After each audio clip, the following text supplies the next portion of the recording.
اعوذ باللہ من الشیطان الرجیم، بسم اللہ الرحمن الرحیم۔ آج ہم نکاح کے وکیل بنانے کے احکام کو ڈسکس کریں گے۔ دیکھیے، ایک آدمی جس بات کا خود شرعی اعتبار سے اختیار رکھتا ہے، یہ اختیار رکھنا کہلاتا ہے ولایت کا ہونا۔ تو جن چیزوں کی آدمی کے پاس خود اپنے لیے ولایت ہوتی ہے، ان کاموں میں وہ آدمی کسی کو اپنا نائب بنا سکتا ہے، یعنی اس کام کو کرنے کا اختیار وہ کسی اور کو بھی دے سکتا ہے۔ لہذا وکالت کا مطلب ہے کہ جس بات کا میرے پاس شرعی اعتبار سے اختیار اور ولایت ہے، میں اس کام کرنے کا اختیار یا اجازت کسی دوسرے کو اپنا نائب ہونے کی حیثیت میں دے دوں، تو یہ توکیل ہے، وکیل بنانا ہے۔ اور جس کو میرا نائب ہونے کی حیثیت میں میرے اختیارات میں سے حصہ ملے گا، وہ میرا وکیل کہلائے گا، میرا نائب کہلائے گا۔ لہذا وکیل بنانے والا شخص جو موکل ہوتا ہے، یہ خود عاقل بالغ ہو، کیونکہ عاقل بالغ کے پاس بہت ساری ولایتیں ہوتی ہیں۔ جو نابالغ ہے، وہ اس کے پاس خود اپنے لیے ولایت نہیں ہے یا اختیار نہیں ہے، تو وہ دوسرے کو کیا اختیار دے گا؟ اور جو پاگل ہے، مجنون ہے، اس کے پاس بھی اپنے لیے اختیارات اور ولایت نہیں ہے، تو وہ دوسرے کو کیا اختیار دے گا؟ اب دیکھیں، ایک عاقل بالغ مرد ہے، وہ خود شادی کرنے کا اختیار رکھتا ہے، تو وہ کسی مرد یا کسی اور عورت کو اپنا نائب بنا سکتا ہے کہ تم میری شادی کرا دو۔ اسی طرح عورت اگر عاقل بالغ خاتون ہے، تو وہ اپنا نکاح کرانے کا وکیل بنا سکتی ہے۔ اسی طرح کوئی بچہ نابالغ ہے یا کوئی بالغ ہے لیکن پاگل اور مجنون ہے، تو اس کا والد، اس کا دادا، یہ لوگ ولی ہیں اس کے، اور ولی کے پاس اختیار ہوتا ہے کہ وہ اپنے نابالغ بچوں یا پوتوں، یا یوں کہہ لیجئے کہ جو نابالغوں کے ساتھ لاحق ہونے والے افراد ہیں، ان کے وہ نکاح کرا سکتے ہیں۔ تو یہ ولی کسی اور کو بھی نکاح کا وکیل بنا سکتا ہے۔ اوکے، اس سارے مضمون کو دیکھیے یہ کیسے بیان کرتے ہیں۔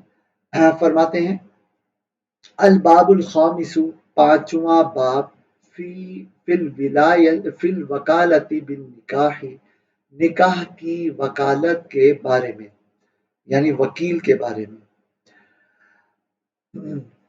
کہتے ہیں یجوز للزوج والزوجۃ، جائز ہوتا ہے شوہر کے لیے اور بیوی کے لیے، ان یتولیا، یہ کہ اختیار رکھیں وہ دونوں، عقد نکاحہما، اپنے نکاح کے عقد کا، بانفسہما، اپنی ذات کے ساتھ، یعنی وہ بذات خود نکاح کر سکتے ہیں۔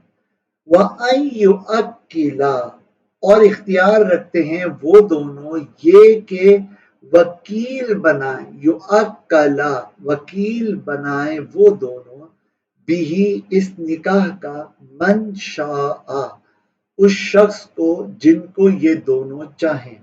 اذا، لیکن یہ کب ہوگا؟ اذا کانا، جبکہ ہوں وہ دونوں میاں بیوی، حرین، دو آزاد لوگ، عاقلین، عقل مند لوگ، بالغین، بالغ لوگ۔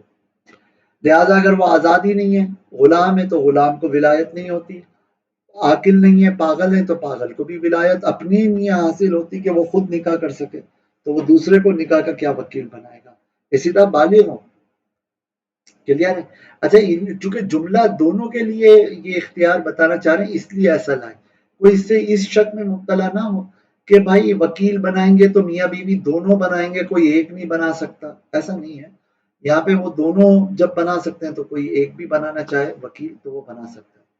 آگے کہتے ہیں ولی زوجی، ولی ولی، اور ولی کے لیے بھی جائز ہے، ابن کانا او غیرہ، باپ ہو وہ ولی یا اس کا غیر، ان یؤکل، یہ کہ وکیل بنائے وہ ولی، بنکاح من لہو، اس شخص کے نکاح کا جس کے لیے، الولایت، اس شخص کے نکاح کا، لہو، کہ اس ولی کے لیے ہے، الولایت، اختیار، علیہم، ان لوگوں پر، من الصغار، یعنی نابالغ بچے، ومن، اور وہ لوگ، یلحق بہم، کہ ملایا گیا ہے ان لوگوں کو ان نابالغوں کے ساتھ، یعنی پاگل اور مجنون لوگ. تو پاگل، مجنون اور نابالغ بچوں پر باپ یا ان کے علاوہ دوسرے ولی عاصب یعنی اسبہ بننے والے ولی کو اختیار حاصل ہوتا ہے. لہٰذا یہ ولی اگر کسی اور کو ان بچوں کا نکاح کرانے کا وکیل بنانا چاہے تو وکیل بنا سکتا ہے. اوکے. اب دیکھیے، وکیل بنانا ایک الگ عقد ہے اور نکاح کرنا ایک الگ عقد ہے. نکاح کرنے یا نکاح کرانے کے لیے آپ کو جو ہے گواہ بنانے ہوتے ہیں، لیکن وکیل بنانے کے لیے گواہ بنانے کی ضرورت نہیں ہے. سمجھ رہے ہیں؟ یعنی ایسا نہیں ہے کہ شریعت کی طرف سے لازم ہو کہ آپ وکیل بنا رہے ہو تو گواہ لے کر آؤ. اگر گواہ وہاں پہ موجود نہیں ہوں گے عقد وکالت میں تو پھر ایسی صورت میں آپ کا جو وکالت ہے یعنی وکیل بنانا وہی ٹھیک نہیں ہوگا. نہیں، ایسا نہیں ہے. ہاں، یہ ضرور ہے کہ احتیاطاً وکیل بناتے وقت بھی جو ہے گواہ مقرر کر لیے جائیں یا گواہوں کی یا کچھ لوگوں کے مشاہدے کی موجودگی میں وکیل بنایا جائے، تاکہ اگر کل کو سامنے والا بندہ انکار کر دے یا کوئی جھگڑے کی صورت پیدا ہو جائے تو ان گواہوں کو پیش کیا جا سکے کہ بھائی باقاعدہ وکیل بنایا تھا تب میں نے یہ کیا. پتہ چلا موکل ہی انکار کر دے میں نے تو کوئی وکیل نہیں بنایا تھا، تو اب وکیل تو بیچ میں پھنس جائے گا کیونکہ آگے تو وہ نکاح کرا چکا. یہ ایک آزمائش بنے تو اس کے لیے تھوڑا سا حکمت کی خاطر آپ وکیل بنائیں، یہ اچھی چیز ہے. وکیل بناتے وقت گواہ مقرر کر لیں، یہ ایک اچھی چیز ہے. لیکن ایسا نہیں ہے کہ گواہ ہوں گے تو وکالت ٹھیک ہوگی، گواہ نہیں ہے تو وکالت ٹھیک نہیں ہے، ایسا نہیں. چنانچہ دیکھیں کہتے ہیں یصح التوکیل، صحیح ہوتا ہے وکیل بنانا بن نکاحی، نکاح کا، شفاہن، منہ زبانی، وبل کتابتی، اور تحریری طور پر. یعنی یہ بھی ضروری نہیں کہ آپ لکھ کر ہی وکیل بناؤ، لکھ کر بنانا چاہو تب بھی ٹھیک اور منہ زبانی بھی بنانا چاہو تو بھی ٹھیک. ولا یشترط الاشہاد، اور نہیں شرط قرار دیا گیا ہے گواہ مقرر کرنا، علیہ، اس وکالت پر، لصحتہ، اس وکالت کے صحیح ہونے کے لیے، بلکہ گواہ بنا لینا چاہیے لخشیت الجہود والنزاع، الٹا ترجمہ لائیں گے، جھگڑے اور انکار کے خدشے کے سبب کہ یار کل کو اگر انکار کر دیا یا کوئی جھگڑا پیدا ہو گیا تو پھر کیا کروں گا، تو بہتر ہے کہ کچھ لوگوں کو گواہ بنا دیا جائے. یہ فرماتے ہیں کہ جب ایک دفعہ ایک آدمی کو کسی نے وکیل بنایا، مثلا شوہر نے اپنا وکیل بنایا کہ میرا نکاح فلانی عورت سے کر دو، یا عورت نے وکیل بنایا کہ میرا نکاح فلانے مرد سے کر دو، تو اب یہ جو وکیل ہے نا، یہ وکیل آگے کسی اور کو یہ نکاح کرانے کا وکیل نہیں بنا سکتا. کیوں؟ کیونکہ دیکھو بات یہ ہے کہ وکیل بناتے وقت جو اصل بندہ ہے وہ کسی کو اپنا نائب بنا رہا ہوتا ہے. نائب، ایک منٹ دیجیے گا پلیز. یہ کسی کو اپنا نائب بنا رہا ہوتا ہے، اور جب نائب بنائے ایک مخصوص آدمی کو تو بس اسی کی رائے یا اسی کی طرف سے کام موکل نے قبول کرنا ہے نا، اصل بندے نے قبول کرنا ہے. یہ تھوڑی ہے. اچھا، اسی طرح اختیار، اصل بندہ جس کے پاس اختیار تھا اس نے کام کرنے کا اختیار اپنا نائب ہونے کی حیثیت میں وکیل کو دیا ہے. کام آگے کسی اور کے سپرد کرنے کا اختیار تھوڑی دیا. میں نے نکاح کرانے کا وکیل بنایا ہے، نہ کہ آگے کسی اور کو نکاح کرانے کی اجازت کا وکیل بنایا. آئیڈیا ہوا؟ لہذا جب کسی کو نکاح کا وکیل بنایا جائے تو وہ وکیل آگے کسی اور کو وکیل نہیں بنا سکتا ہے، الا یہ کہ موکل خود کہے کہ یا تو تم نکاح پڑھاؤ یا تم جس سے بھی چاہو اس کے ذریعے سے میرا نکاح فلانی عورت سے کروا دو، تو ٹھیک ہے.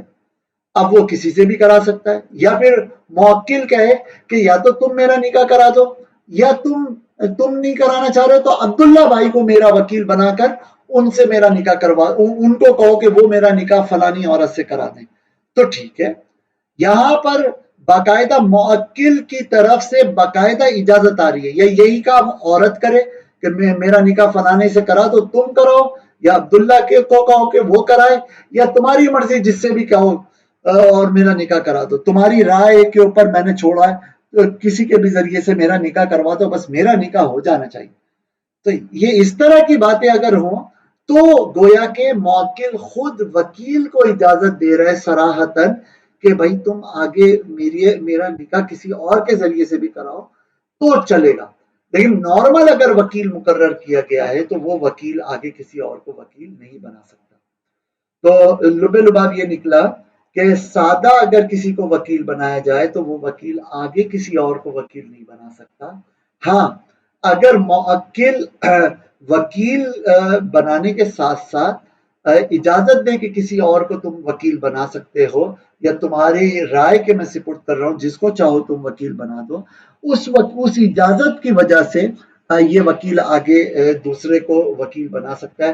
اب یہ اجازت صراحتاً بھی ہو سکتی ہے، یہ اجازت جو ہے ضمناً اور دلالتاً بھی ہو سکتی ہے. جیسے صراحتاً کہ کسی اور کو یا عبداللہ کو وکیل بنا دو، یا پھر ضمناً ہو کہ بھائی میں نے تمہاری اختیار میں دیا کہ تم خود پڑھا دو یا کسی اور کے ذریعے میرا نکاح پڑھوا دو لیکن فلانے سے پڑھوانا. تو یہ ضمناً ہو گیا. اوکے. چنانچہ کہتے ہیں لا یجوز للوکیل بالنکاح، نہیں ہے جائز نکاح کے وکیل کے لیے ان یؤکل، یہ کہ وکیل بنائے وہ وکیل غیرہ اپنے غیر کو، بلا اذن مؤکلہ او مؤکلتہ، اپنے وکیل بنانے والے کی اجازت کے بغیر. اب وہ وکیل بنانے والا اصیل جو ہے وہ مرد ہو یا عورت. او بلا تفویض الامر الی رأیہ، اس وکیل کی رائے کی طرف معاملے کے سپرد کیے جانے کے بغیر. یعنی اگر تو موکل نے خود ہی سپرد کر دیا کہ بھائی تمہاری مرضی تم پڑھاؤ یا کسی اور سے پڑھواؤ بس میرا نکاح فلاں سے کروا دو، تو وہ تو پھر رائے کے سپرد کر دیا. اب اس کی رائے ہوئی کہ خود پڑھا دے، ٹھیک، خود نہیں پڑھا رہا کسی اور سے پڑھوا دے تو کوئی مسئلہ نہیں. اب ایک چیز سمجھیے گا، جب کسی کو نکاح کا وکیل بنایا گیا تو اس کا مطلب پتہ ہے کیا ہے؟ اس نے نکاح کا عقد کرا دینا ہے بس. اب یہ نہیں ہے کہ اگر ہم نے مثال کے طور پہ نکاح کا میں نے مرد ہوں، میں نے کہا کہ آمینہ خاتون سے میرا آپ نکاح کرا دیجئے، اور بیچ میں عبداللہ بھائی آئے اور انہوں نے آمنہ سے میرا نکاح کرا دیا اور بس ٹھیک ہے. اب بعد میں پتہ چلا کہ آمنہ کے گھر والے تو آمنہ کی رخصتی نہیں کر رہے، تو میں جا کے وکیل کو تھوڑی پکڑوں گا کہ بھائی تم نے میرا نکاح کرایا وہ تو اس کی رخصتی بھی کروا کے دو، یہ تھوڑی ہوگا. اسی طرح کسی آمنہ خاتون نے مثال کے طور پہ کہا کہ بھائی عبداللہ بھائی سے جو ہے نا میری شادی کرا دیجئے یا عبد الرحمان بھائی سے میری شادی کرا دیں. بیچ میں عبد الکریم بھائی وکیل بنے اور انہوں نے شادی عبد الکریم بھائی نے عبد الرحمان بھائی سے کرا دی. اب ہوا شادی کے بعد جو ہے نا وہ آمنہ خاتون نے عبد الرحمان بھائی سے یعنی شوہر سے کہا کہ لائیے جی میرا مہر دیجئے. شوہر آلے ٹالے کرنے لگا. اب یہ پہنچ گئی خاتون، آپ نے میرا کیا نکاح کرایا ہے، آپ کو وکیل بنایا تھا نکاح کرانے کا، میرا شوہر تو مجھے مہر ہی نہیں دے رہا. تو وہ کہے گا بھائی مہر کی میں نے کون سی ذمہ داری لی تھی یا رخصتی کروانے کی کون سی ذمہ داری لی تھی، مجھے تو نکاح کرانے کا کہا تھا، میں نے نکاح کروا دیا ہے، یہ دیکھو یہ گواہیں ان کے سامنے نکاح کروائے. لہذا وکیل بھی نکاح سے بیوی سپرد کروانے کا شوہر مطالبہ نہیں کر سکتا یا مہر ادا کروانے کا بیوی مطالبہ نہیں کر سکتی. ہاں اگر وکیل بن رہا تھا اس وقت جو ہے نا اس نے یہ ذمہ داری قبول کر لی کہ ٹھیک ہے میں رخصتی بھی کرواؤں گا یا ٹھیک ہے میں مہر دلواؤں گا، اس نے خود ذمہ داری قبول کی، زمان لیا، ذمہ داری لی، تو پھر اب اس ذمہ داری کی وجہ سے اس کے اوپر لازم ہو جائے گا کہ وہ اپنا کام کروائے، بیچ میں پڑے، جب ذمہ داری لی ہے تو ٹھیک ہے. اب اگر مہر کی ذمہ داری لے لی کہ بھائی ٹھیک ہے آمنہ خاتون آپ کا نکاح عبداللہ سے میں کرواتا ہوں اور عبداللہ آپ کو مہر دے گا، یہ میری ذمہ داری ہے کہ آپ کو مہر ملے گا. اب وہ شادی کے بعد آمنہ خاتون تو بفر گئی، پسر گئی کہ بھائی مجھے تو مہر ملے گا تو میں آ رہی ہوں ورنہ تو مہر معجل ہے میں نہیں آ رہی. تو اب اس وکیل نے کہا یار اب میں کیا کروں، چلو یار یہ لو میں اپنے پاس سے ان کو مہر دلواتا ہوں پھر بعد میں دیکھوں گا. تو یہ ٹھیک ہے، وہ کر سکتا ہے کہ وہ وکیل جو ہے ادا کر دے. اب وہ ادا کرنے کے بعد کیا کیا کہانی ہوگی اس کہانی کو ابھی ذرا سا سمجھتے ہیں. ٹھیک ہے، پہلے یہ دیکھ لیں کہ وکیل بنیادی طور پر رخصتی کروانے یا مہر دلوانے کا ذمہ دار نہیں ہوتا. ہاں اگر وہ ذمہ داری خود سے قبول کر لے تو پھر وہ ذمہ دار بنتا ہے اور اب وہ ضامن ہو جاتا ہے. کہتے لا یطالب، نہیں مطالبہ کیا جائے گا الوکیل وکیل سے بتسلیم الزوجتی للزوج، شوہر کے بیوی کو سپرد کرنے کی، یعنی بیوی کو سپرد کرے شوہر کے، بیوی کو حوالے کرے شوہر کے، یہ اس کی ذمہ داری وکیل کی نہیں ہوتی.